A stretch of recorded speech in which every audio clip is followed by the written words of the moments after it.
Hi, it's Phil Kerner, the Tool and Die Guy, and this is the Journeyman. I'm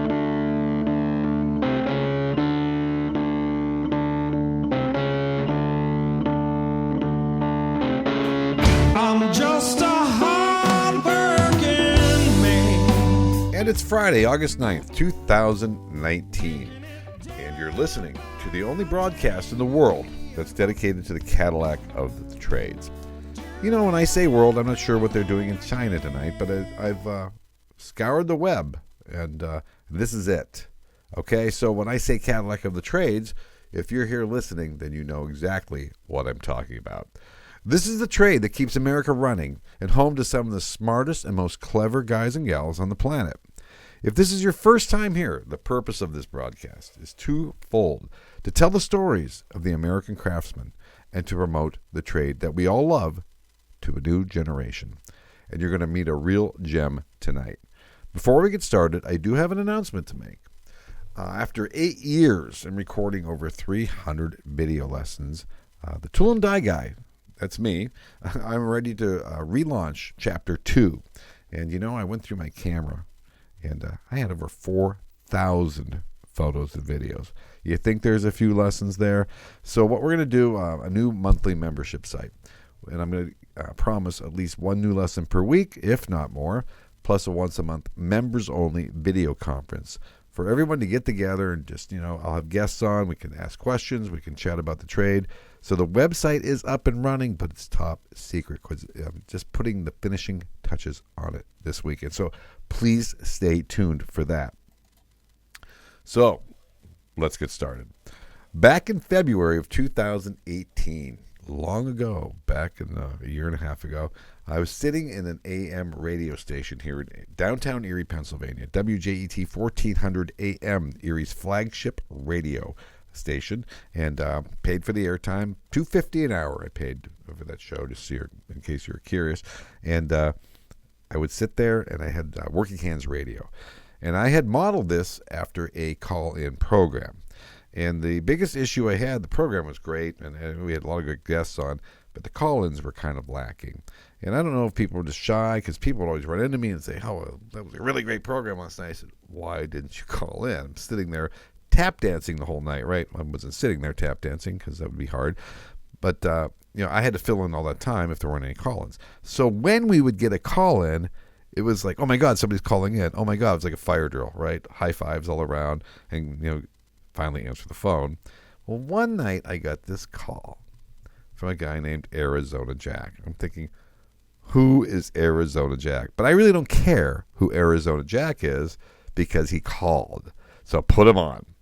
Well, eventually I'd come to finally see his stuff on Facebook, and I could tell this guy loves the trade. And I knew I had a craftsman on my hands, and I knew I had a kindred spirit to interview. The trickiest part of this broadcast is not only finding the people to interview who are willing to talk, but to get them scheduled around busy. These guys are busy, a lot of overtime, time zone changes and everything. And I was getting a little frustrated, but we finally put it together, and it was worth the wait. So, without further ado, you might think you know him from his epic Facebook posts and his great photographs, but you don't know Jack. So let's get started. So I'd like to welcome to the Journeyman tonight one of our brothers in the trade. A really fun guy. I've talked to him a few times. His real name is Jack Penrod, but you probably know him as Arizona Jack. Jack, do we have you on the line? Sure do. All right. I remember the first time you called me over a year ago was when I was doing Working Hands Radio. And Yes. I was down at the radio station here in Erie, Pennsylvania. And I remember you saying, this is Arizona Jack. Well, I didn't know who you were yet. I didn't realize you were the man on social media those days, right?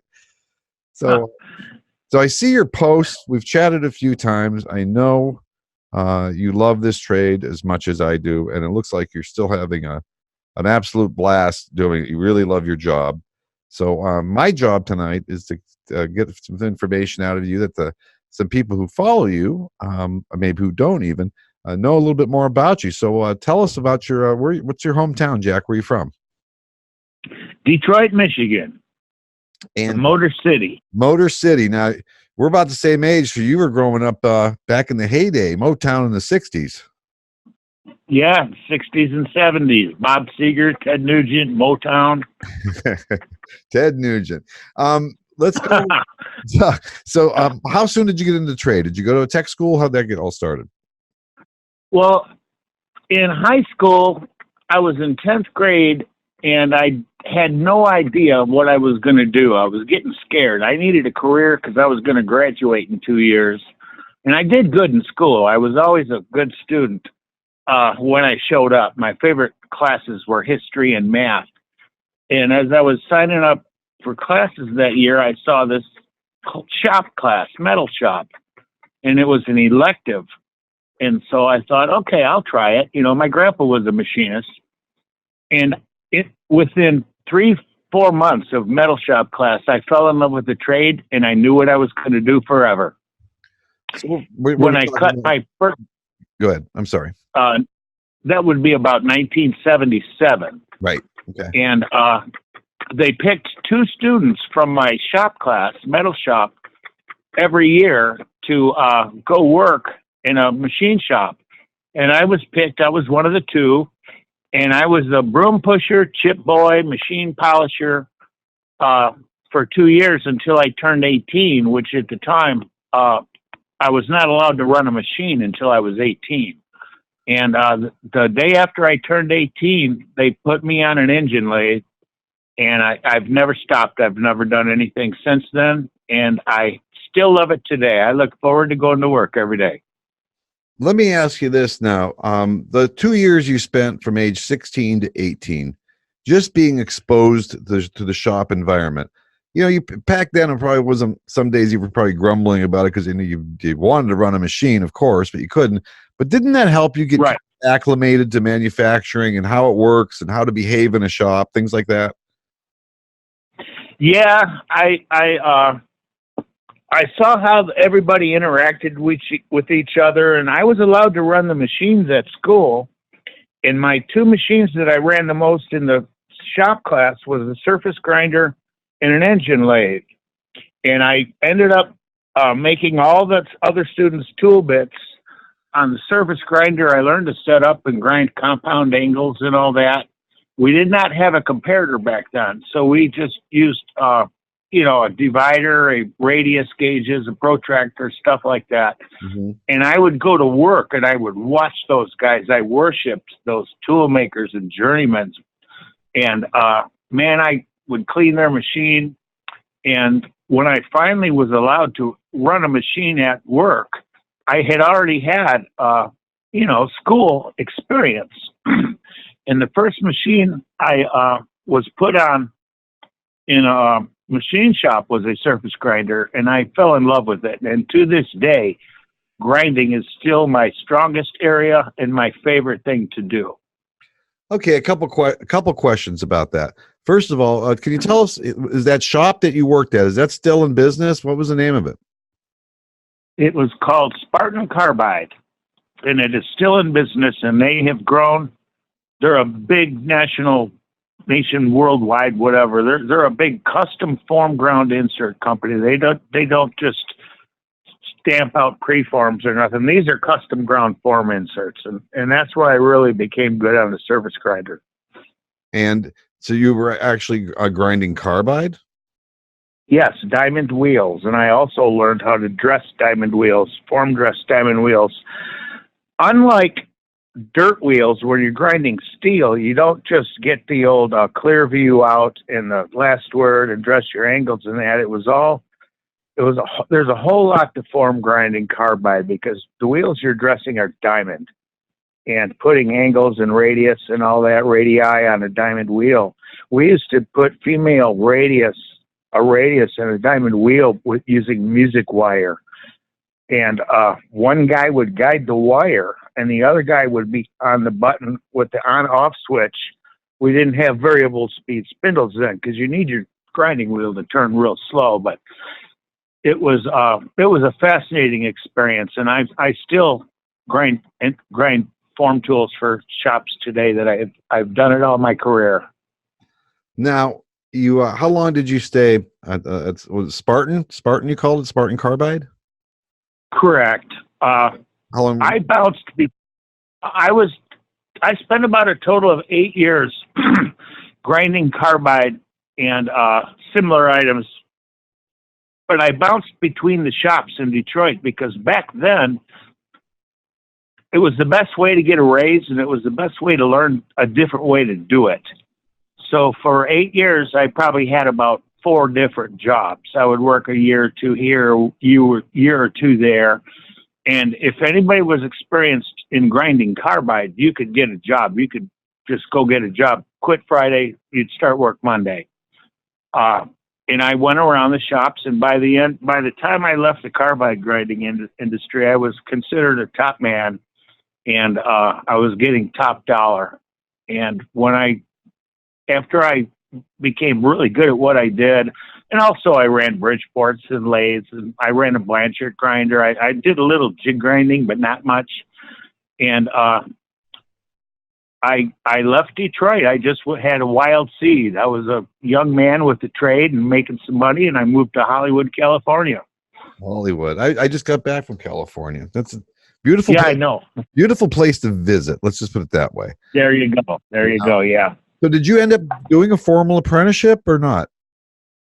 No, I did not do a formal apprenticeship, but my companies that I worked at, this one company for 3 years, they did pay my tuition, and I went to a community college, Macomb County Community College, and I believe the program was sponsored by the Henry Ford Trade School, and I got all of the certificates and all that stuff. I was just curious. But so yeah. Hollywood, California, really isn't known as a hotbed of tool making. So, what the heck are you doing out there? I had a couple of friends out there who had left a few years prior, and they were both machinists, and they worked for this company called Cinema Products. And they were a machine shop for the movie camera company Panavision. And they got me in. They had me a job ready. When I got to Hollywood, I already had a job waiting for me. And that's when I really started getting into more milling. And that's where I first learned CNCs, was at that company. And I stayed there, and I ran a CNC for a couple of years, and I learned to run at the time, it was a Fidel. It was a new American-made machine. It was built locally in California. And I sort of made the switch. About 1985? We talking somewhere in that range? Oh, I think it was 1987 or something like that. Right, yeah. Right. Yeah, that's when the Fidels were just starting to come out around here. So right. I have to ask, what part of LA did you end up living in? I lived in Hollywood. I could walk 2 blocks to my house and be on Hollywood Boulevard. I was right there in the thick of it. I had the black ponytail dyed hair and the tattoos, and don't forget, back then Guns N' Roses was a bar band. Man. And it was the scene at the time. Oh, and yeah. I was one of the musician guys. I also play guitar, but I was working in a machine shop all day and partying on the Sunset Strip all night. It was really good because I was making real good money at the time, because Hollywood has always been expensive. But I just love it. And my parents always told me, if you learn a trade, you can go anywhere you want and land a job. And that proved out to be true, because at first I thought they were crazy, but they, as always, mom and dad are right. Well, my saying is almost exactly what you just said. Anybody that can work with their hands will always have a job. If you can can work with your hands and build things, and you're good at it, yep, you'll always find work. So how long did you stay in Hollywood? I stayed in Hollywood, I think, about 4 years, and my young craziness, I got into some trouble, not legally at all, but I was drinking and partying, and I decided that I had had enough of that, so I moved back to Detroit for a year with my mom. And the last company I worked at in Detroit, which was Carroll Carbide, they hired me over the phone when I got back to Detroit, because I called my boss and he said, "Can you come in Monday and bring your tools?" And I said, "Yeah." So I went back to that. And then after having been out west for a while, and when it started to get snow and rain and wintry in Detroit, I said, I got to get out of here. I'm heading west again. So I got in my car and I drove to Phoenix, Arizona, because what I actually did, this is really weird. I threw a dart at a map and it hit Phoenix because I was wide open. I don't care if I go to Portland, Oregon or Sacramento or whatever. I'm just not going back to Los Angeles, but Phoenix. So I drove to Phoenix and I got here on a, as a matter of fact, I turned 31 years old on my way to Phoenix. My birthday was on the way here. And when I got to Phoenix, all I knew at the time was the Fidel. So I called, I looked it up back then in the phone book and all that, and I found the Fidel distributor in Phoenix area, called them, went there, met a few guys, gave them my resume, and I had a job my first Monday in Arizona. And that was how long ago? What year was that? That would have been 1992. And you've never looked back? You've been there ever since? Been here ever since. Phoenix is my new home. So that's where you became Arizona Jack, because you would have been Hollywood Jack. Yeah, no, that was before the internet. I got the nickname Arizona Jack from hot sauce and beef jerky. That's one of my side hobbies, and there was this internet forum, and you had to pick a name, and I just couldn't come up with anything, so I called myself Arizona Jack, and my beef jerky and hot sauce company exploded and just became huge. And working in the shop during the day and making beef jerky and hot sauce at night, and I've been Arizona Jack ever since. You still doing that? No, I haven't done that for about 10 years, but I still have friends that refer to me as AJ. That's sort of a nickname. So let me get this straight. I want to make sure I'm following this. You were actually, besides being a tool maker, you had your own hot sauce company and beef jerky? Correct. And beef jerky. Penrod Pepper Products. And we were the #1 power seller on eBay of spicy beef jerky. What made you get out of it? Too much work, too little profit. Okay. I was at the point of possibly quitting my day job, and my wife and I taking our collective savings and starting a company and going full time. We had the demand, but I was a little skittish on that. I had a family and kids to take care of and all that, and that steady aerospace paycheck was just too reliable, and I chickened out. I do not regret it because I still love what I do. So if you don't mind me asking here, Yeah. When we last left off, you had transferred from Detroit back now to you're in Arizona after throwing a dart at the map. When did you get married? I got married 1995. I met a woman. I went to see a blues open mic night, and there was some gal playing Eric Clapton on her guitar, and I was with a couple drinking buddies from the shop, and I fell in love with her, and I told my friends, I said, I'm going to marry that gal, and they laughed, and we all had a good time, and I ended up marrying her, and I'm still married to her today. You know, if I stop now, I've already learned a lot. But we're gonna keep going here. Yeah. So no, that's great. So you, as you're looking through your experience in the trade and all the things you've done, first of all, I want to say you and I were both very lucky guys, because when we came up in the trade in the late 70s and 80s, we had to learn the old ways, and then the CNCs started to come in. And we were young enough where we had to learn the CNCs or we weren't going to survive very long. So, when I started running a CNC machine after doing manual work and rotary heads and rotary tables and all, all that crazy. Oh, yeah. It was like cheating, right? I mean, you got to be kidding me. I'm not eating chips. I could close the doors and flood the thing with coolant. The thing would work while I was doing something else. I mean, so many advantages. But, that thing we had, learning the trade from the masters and the manual way, then transferring it to CNC, that was absolutely invaluable. It really. I was talking with my boss the other day because we're really hurting for manual tool makers. I'm running the tool room in my current shop, And I found a guy, we hired him, but there aren't any, they're not replacing the manual guys. You're right. When I was young, everybody was a manual guy. They were a dime a dozen. And when CNCs became affordable and more smaller shops were buying CNC mills and lathes, generally they would take, one of their top tool makers or top machinists and bring them over to the CNC and teach them. That's what happened to me. At Cinema Products, they took me off the Bridgeport and put me on the brand new Fidel. And then the rock stars became the CNC guys. The CNC guys were the rock stars and the top dollar guys. And throughout, it's changed over the years. Now, everybody's a CNC operator. There are a few really good, top-notch setup guys is all it takes. And the rest of the shop could be operators. And the manual guys are the rock stars because there aren't that many left. And what I'm really pushing at work is an in-house training program where I can go out and pick the best 2 CNC kids in the shop and bring them into the manual room.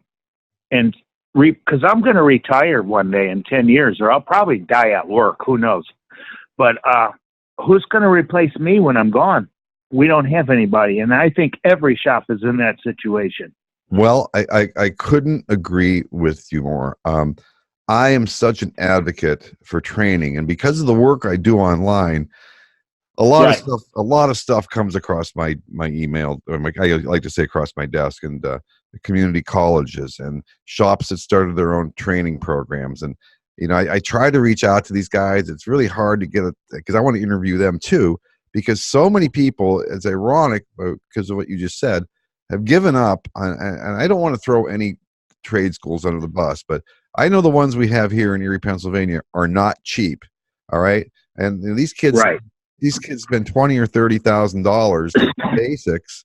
And, some are better than others, but the reluctance on a lot of the guys here in Erie, they forget, when I had my apprenticeship program, when I had Kerner Tool and Die Company, I trained these guys, and some stayed, some left. But then I'd hire other guys that had apprentices from other places. It was just like the rule of the jungle. Apprentices leave. It's a shame you put all this time and effort into training them, and some stay, some don't. And some shops seem really paranoid that I'm going to train this kid for 2 or 4 years, and he's going to leave me for a nickel. And I get that, and I guess but that's just, if you treat them well, they're not going to leave, there you go. There you go. I shouldn't say that. I treated my guys very well. But after 3 or 4 years after they finished their apprenticeship, they were getting itchy, and it's the 90s, things are booming, and, they just decided that they wanted to try something else. And, but they're great guys, we're still friends and everything. But that's one of the drawbacks I see people having to doing their own training program. And to me, I would love to do a 6-month pre-apprentice training. Just expose these kids or trainees to the basics of a machine shop. How loud it's to be in a machine shop. What's a saw do? What are the functions? Even just right down to the shipping of the parts. Because a lot of guys walk in I don't know how big your place is. The place I work at, it's 90,000 square feet. And I'm half that. Okay, so it's intimidating, and I think they could be prepared a little bit more. They go to this little school and they can program a little bit, but it's going to change when they go to their real job, because unless you come in like Arizona Jack, you're going to start off as a button pusher. Well, you know what? You put a lot of money into your education to start off as a button pusher somewhere for another year. Right. And that's I agree with you. We're on the same page there. Getting good. A lot of these CNC guys, even some of the better ones, are good at the CNC, but they've never cut a chip. They don't know what a drill feels like breaking through a hole, or they can't trig out a bolt circle. Phil, back in the day when you and I started on our CNCs, a lot of times we would sit at the machine with a calculator, do our trig, and type it in line by line. Yeah, we didn't have AutoCAD. We didn't have AutoCAD, Right. you know? There was no AutoCAD. We wrote our programs old school math with a pencil and paper and keyed it in, MDI'd it into the controller. And to see some of these top tier CNC guys in our shop, not necessarily where I work, but in the industry wide, some of these guys can't even trig out a bolt circle. And I just scratch my head. And I think that we need better training, but it's become so easy now to import a model to a Mastercam and spit out code, and it's 9 times out of 10 it's going to work. You're going to have some basic edits and all that, but the training that you get from the ground up just isn't there anymore. And what we're creating is a generation of people that are soon going to be replaced by robots, and the old manual guys are going to be making those robots, or, you know, the manual guys are not going to be replaced by robots. You always need a Bridgeport and an engine lathe in a shop, you know, as support equipment. And B, you always need somebody that knows how to put something together when it's been machined, Right. and it's not perfect. You know, Yeah. that's the tool maker comes in and it makes those little adjustments, and that takes you Right. to learn to be able to say, okay, I need to grind 0.5 thousandths off this surface, and be able to go over the grinder, jump in the lathe, maybe even in the EDM machine. Who knows? But Yeah. you know, I love CNCs. I run a CNC. I'm not anti CNC at all. But again, Me neither. I love it. I know, but the ability to troubleshoot comes from the experience of working on manual machines and assembling things, you know. So that's Yeah. The troubleshooting, I think the best thing that ever happened to my career is when I landed a job in a mold shop as a mold maker's helper. And I eventually started building molds and timing slides and grinding shutoffs. And like you're saying, a half thou here, a couple tenths there, and all that kind of stuff. You really learn how to troubleshoot. How many of the machinists today have ever blued a shutoff before? Some of the guys don't even know what that is. I am the only person out of a shop of 175 people that has a tube of bluing in my toolbox. I have mine also. I have my spotters blue, and we had to actually use it once a couple months ago when we had a problem with a 3D geometry part fitting into a 3D geometry fixture.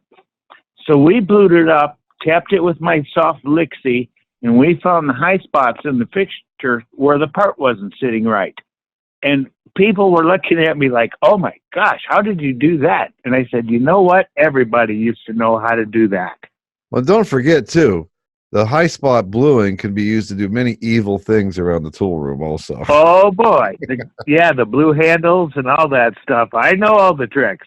My favorite, Yeah, I think my favorite was the bluing on the bridge of your safety glasses. Oh, that's a good one. Yeah. So when Yeah. the guy takes his safety glasses off, he looks like a raccoon. That was a brutal one. You had to do something really. Yeah, that's a good one. There's been quite a few good ones. But yeah, the old Dykem high spot blue. So but no, I go ahead. Go ahead. How big's your tool room? How big is the place, the tool room you manage now? I've seen pictures. Well, I'm not a manager. I'm just the lead man, the go-to guy, whatever you call it. It's not really an official title. Okay. But my gosh, I have 3 knee mills. I have an engine lathe, a hardened HLV tool room lathe, a more jig grinder, a Sun and Hone, 2 surface grinders, a monoset, and a bandsaw, a horizontal bandsaw. And for now, there's 3 of us. We have 2 full-time and 1 guy at the floor. One of the young kids I'm trying to teach. But so there's 3 of us in the tool room. And where I work, we're over 100, probably 110 or 20, I don't know. We're in a 48,000 square foot building. The name of my company I work at now is Genuine Machine Products. You can view the website, genuinemachine.com. There's a lot of pictures, and it tells you a lot about where I work. But what my tool room does is we build the fixtures and any support equipment. We do hardened and ground gauges for the inspection department and for the operators to use. Our job in the tool room is to keep those 40 CNC machines running.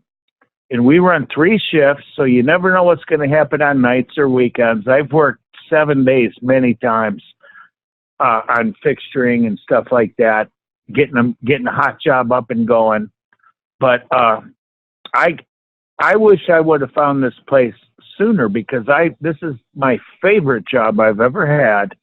They take real good care of me, and everybody who works here likes their job.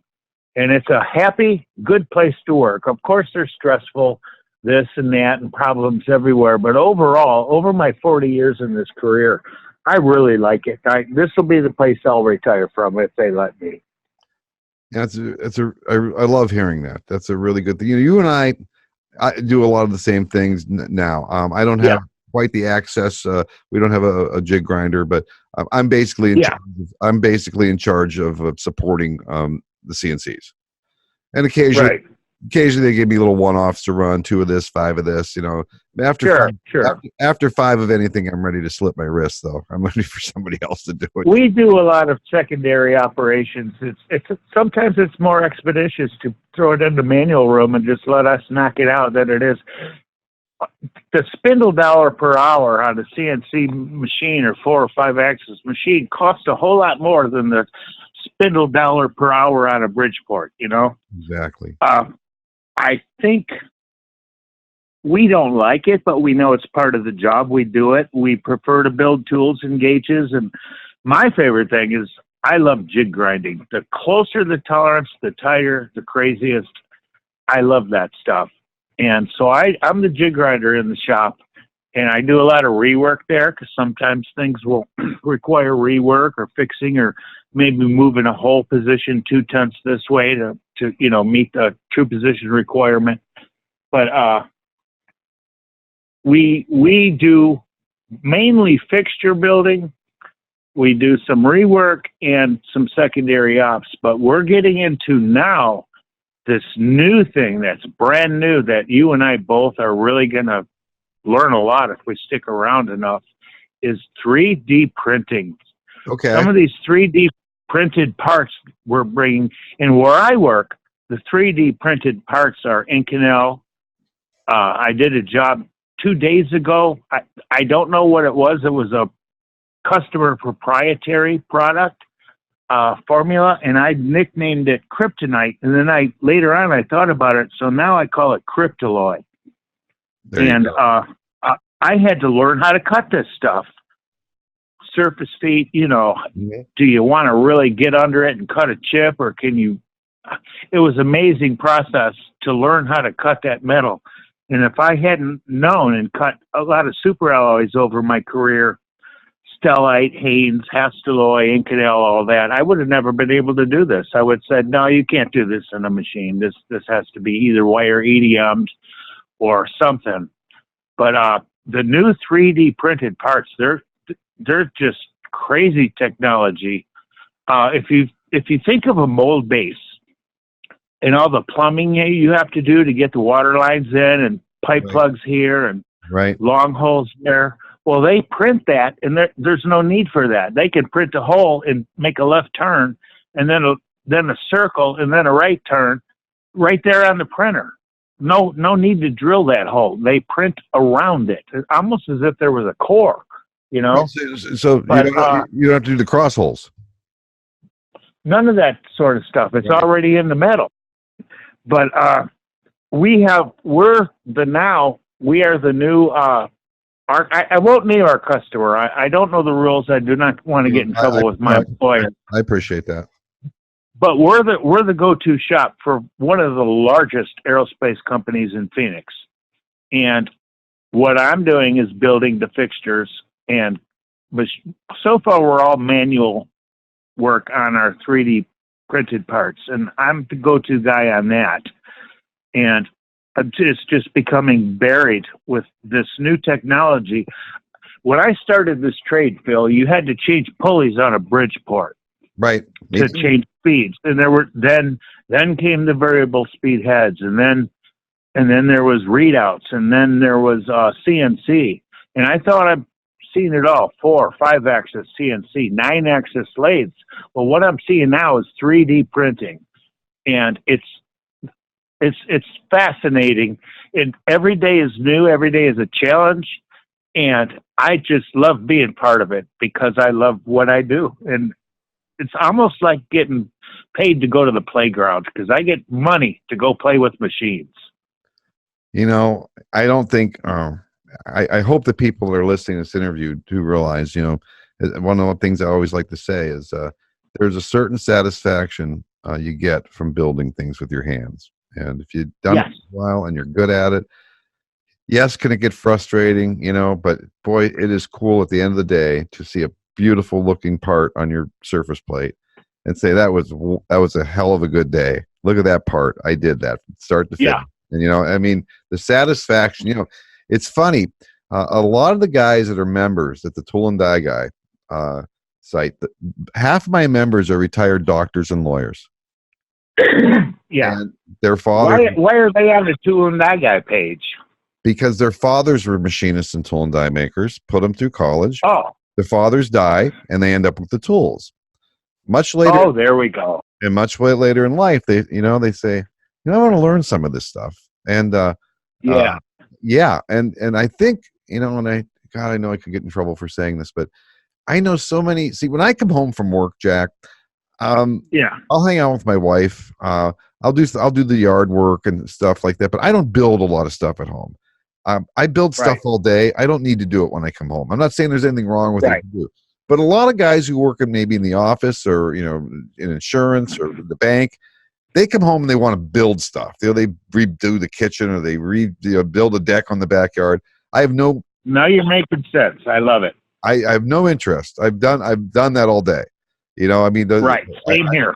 I'll enjoy, you know, household maintenance, chores, all that stuff I take care of. But I don't do too much building around the house because I've done all day. But back to what I'm saying, and I don't want to get in trouble for this, but men, and I know there's some gals out there, but I think a lot of men, the personal satisfaction of building stuff, and that's what our trade is every day. You know, it is.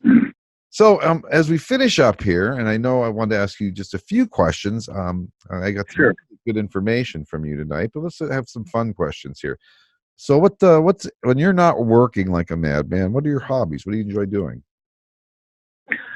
I've had so many different hobbies. I'm the type of guy I'll get a hobby, go head first into it, and then a year or two later I'll get bored. That's sort of what happened to me with hot sauce.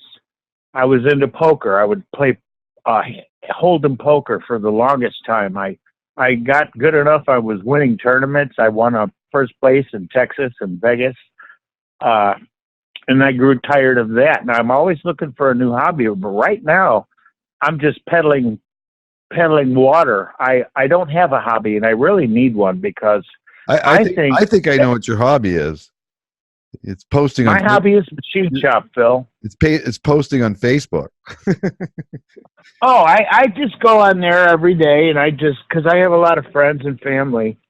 But I'm getting into it's this new social media thing is awesome because in the old days we would just talk, get off of work, maybe go to the bowling alley or the bar or something and hang out with guys and a couple guys from the other shops, and you had a very small circle of friends with like interests in machine shop and tool and die, etc. Now I can turn on my internet and I can have 100 people who love what I love, and I just really like it because I love machine shop. I eat, sleep, and breathe machine shop, and I go on to the social media, and I've made friends nationwide, a few worldwide, and it's just like hanging out with your buddies. The only thing is it's on a computer screen. Right. But I do need to get out more. I do need to get out of my house. I love camping, and I love going out to the shooting range and stuff like that. But in Arizona right now, when it's 115, you can't really go camping. So if you like to go, I also enjoy I've never been a big hunter, but I do enjoy going out to the range once in a while. What kind of guns do you have? Right. You have some good guns? I've got some nice guns, yeah. And Arizona is a very gun-friendly state. I don't hunt either. I've never hunted, but I just love shooting a target. And if you're a machinist, damn it, you want to hit the bullseye every time. And I've got I hate to use the term. In fact, I won't. I have a semi-automatic black gun, and I've got a couple real decent scoped. I've got a nice 22, and I have some handguns, but I'm responsible, legal gun owner, and I that's one of my hobbies, and I treat them responsibly. I take my concealed carry course every year just to keep up with the current laws and all that. But that's one of my hobbies. You know why? Because it's like a machine part. I was going to say the exact same thing. A good rifle in your hands is such a precision piece of equipment. Just the weight of it. I appreciate the precision. If you look at a jeweled bolt on a beautiful gun, it's just like, oh boy, that's like machine shop porn. It's beautiful. But yeah, that's the kind of stuff I do. I also love fishing. I do fish, and I only keep what I eat. But unfortunately, in Arizona, we only get half a year to do all that stuff because the other half a year it's too damn hot. So a couple of things to finish up with. I learned a lot tonight. Is there anything else we'd be surprised to know about you? No, there's covers it. That's about it. This is a tool and die program. If this were a wild, crazy musician in the '80s program, we'd go in a whole different direction. We'll save that for next time. You played guitar. Did you ever play in a band? Oh gosh, yeah. I've been in lots of bands. I play guitar. I don't sing unless I have to, but it's always been one of my hobbies. And at one point, I had about 21 or 22 guitars in my collection. I love Stevie Ray Vaughan. I love blues. I love the old, because when I was a kid growing up, my parents were playing Chuck Berry and Elvis on the stereo all the time. I don't like all the new stuff. I'm an old timer, and I like the old stuff, Led Zeppelin and all that. And I'm also good at guitar. I'm just that kind of guy that if I practice enough at something, I'm so determined I won't stop until I can do it to my own satisfaction. You play anymore? But, you still play? I have not touched a guitar in 10 years. Really?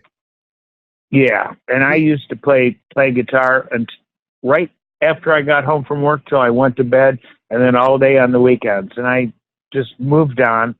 But it's always been something that I could always pick up and do again. I know a lot of musicians that just use it to relax. They come home and they just strum the guitar for an hour or so and just sure, chill out. And when I was a young guy, it was a good way to get girls too. No way. Yeah, being in a band and be the guitar player. Sure. With your ponytail. Yeah. Oh yeah. Tattoos, all that stuff. Amazing. So we'll end with this. What's the best advice you ever got? Do you have anything? The best advice I have ever got was you don't know everything and you're not irreplaceable, and you can even learn from the trainees. And keep your eyes open and your ears shut. Keep your ears open and your mouth shut. You learn more. And that's not like a rude, crude rule. It's just if you listen and pay attention to the old timers, you're going to learn. And the old timers will teach you if they think you're willing to learn. But if you're a young know-it-all kid, you're not going to learn much. That's the way I was brought up. And last thing is, what's the best advice you can give anybody tonight that's thinking about getting in the trade or a new person in the trade? Same thing? Same thing. Just be the best employee you can be dependable, and learn as much as you can, and do the best you can. And you're going to have times. I have the kid out on the floor who's really struggling to a job right now, and I told him, don't get disheartened. You made all the same mistakes that I've made. It's a phase of your career. Don't think this isn't for me, because you're going to be good if you stick with it. That's the day of our job. The type of job we have is you're going to have those frustrations. Just don't give up.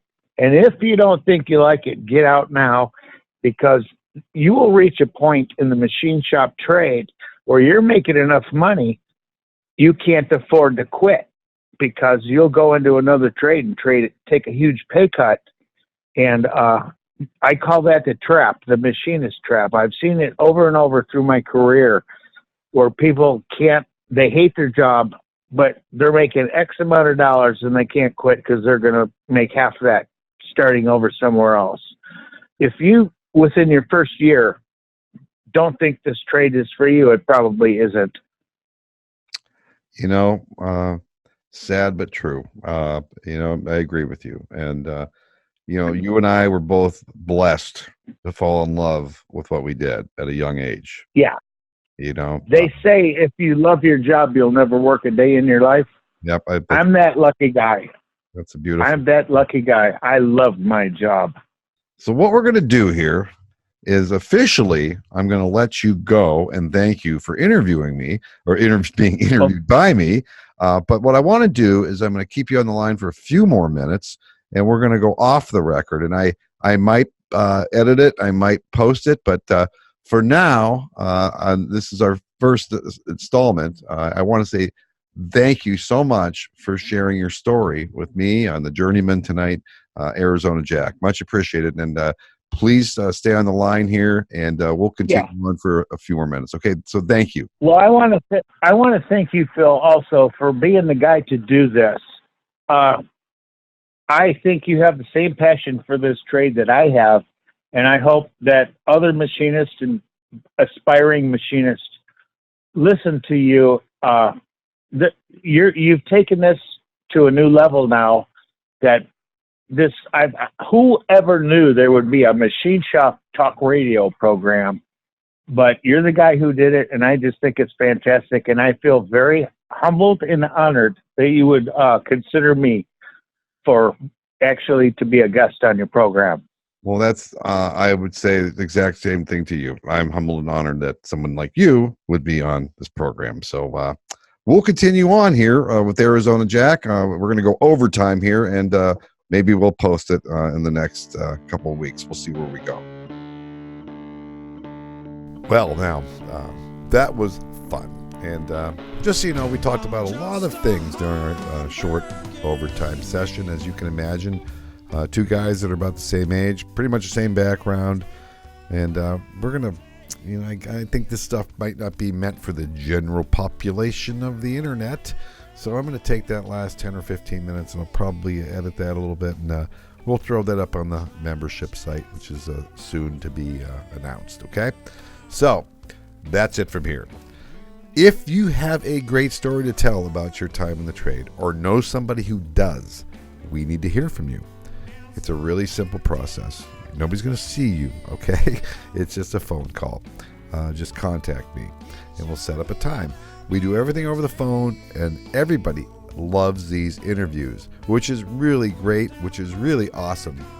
But we need more people to interview, so you need to contact me.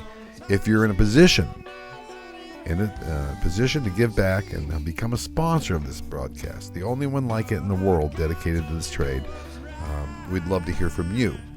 All of my contact info, all of it, is available. Just go to thetoolandieguy.com. Contact me.